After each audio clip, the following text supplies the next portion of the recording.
like to discuss intramuscular injections in the horse, a little bit about vaccines, and look at sites that we can utilize for intramuscular injections in the horse. So to start off with, when we talk about vaccines, there are a host of vaccines that we utilize in horses. Some of those we term as core vaccines, which are things like tetanus, Eastern equine encephalitis, Western equine encephalitis, West Nile virus, and rabies. And we call those core vaccines because almost all horses should be vaccinated for those. There are other vaccines that we call risk-based vaccines, and those are things like influenza, rhinopneumonitis, strangles, so forth. Those you should work with your veterinarian, look at what your horses are used for, where they reside, and then determine if your horse would benefit from those particular vaccines. But even if you utilize your veterinarian to do those basic healthcare things for you, I think any horse owner should be familiar with how to administer an intramuscular vaccine. There will be some time, regardless of the reason, where you may need to administer either a vaccine or an antibiotic to your horse through the intramuscular route. All right, so let's look at some different size needles, a syringe that we can utilize to give equine vaccines. Some of your individually packaged vaccines, if you order them from a mail order catalog or whatever, they will come with a syringe and with a 20 gauge needle. But if you're buying it in a bulk tank or your veterinarian is giving it out to you, usually we use a 3cc syringe. It's a fairly small syringe, but most of our vaccines will be a 1cc dose. There are a few, like some of the rabies, will be a 2cc dose. Hence, we normally use a 1.5 inch 20 gauge needle to administer vaccines to horses. We're not going to actually inject this mare today. There's no reason to poke her. I think we can demonstrate the site sufficiently without actually sticking a needle in her. In most instances, we choose to do vaccine injections in the neck, and that's for several reasons. One, there's a good muscle mass in the neck of the horse.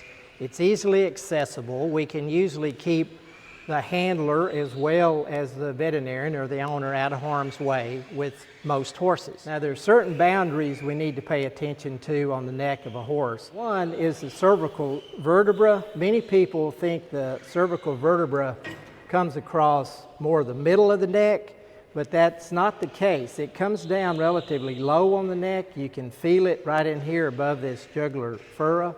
So that's the vertebral column. We want to stay away from that area. We don't want to inject and maybe hit a spinal nerve or cause a problem that way. The top part of the triangle is the nuchal ligament, which is a very large rubber band type structure that runs from the pole of the horse back to the withers. And that dense elastic structure helps this horse hold his head up without having to use complete muscle strength to do that. And this back edge, that's the edge of the scapula or the horse's shoulder blade. So that's the bottom of this triangle. And this horse has two sides. He's got a right side and a left side. So if we're giving multiple vaccines, we can give a couple of them on this side, and then we can move to the other side of the neck and give the others. So we're not putting them all right here in one spot. The one thing, if you're doing it, you need to make sure you notate which vaccines you use on which side of the neck. In case you do get an adverse reaction, you can narrow it down to which vaccine this horse actually had a problem with. And if your veterinarian's doing it, they'll do the same thing. A little bit about vaccine reactions. They're like us. You get a flu shot, sometimes you'll have a little warmth, maybe your arm's a little sore. Same thing can happen to horses. Most of the time it's very minor, and you will never pick up that the horse even had a vaccination. The other thing, if they really get so sore up here they don't want to eat, we can actually move to the back leg on those horses. They'll still be sore, but they tend to move around if their back leg's hurting, and they'll still eat because their neck doesn't hurt. And we'll talk about these muscle masses. And again, talk to your veterinarian. You can determine the diseases that your horse may be at most risk of and choose those vaccines, because all horses don't need to be vaccinated for every disease that we have a vaccine for. There's different risks. So again, if we're going to do this in this horse's neck, there's different ways. Some people tend to want to hold the needle. They'll whack the horse's neck and then they'll stick them. I think a better way, if we come up to these horses and we just pinch us up some skin and we get that skin, and then we're going to take our needle and we're going to go right in front of that pinch. Most horses some will not flinch at all. A few of them will flinch a little bit, and that's that. And we can go ahead and do the vaccination. And one thing you need to remember to do, once you've implanted the needle, you need to pull back a little bit on that needle to see if we get any blood in it.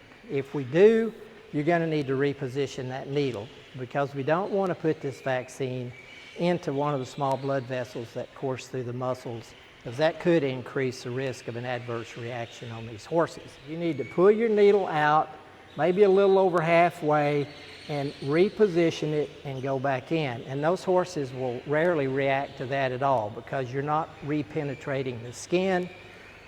Do a flashback on your needle again, and if you don't get blood, go ahead and inject your vaccine.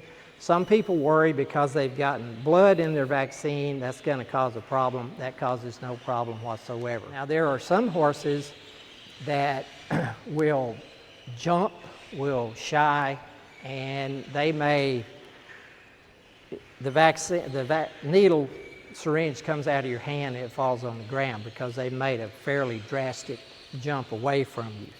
If I know that horse, then, and I have one like that, then I'm going to take the needle and syringe apart. Vaccine's in here.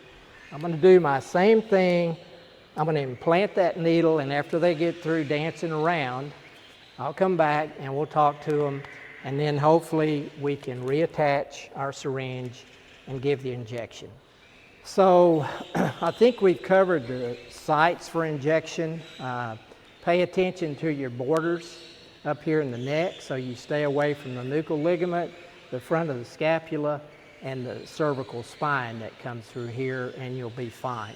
And I think with a little practice, any horse owner can give a proper intramuscular injection, and I think all of you should be familiar with doing it, even though you utilize your veterinarian most of the time for those services.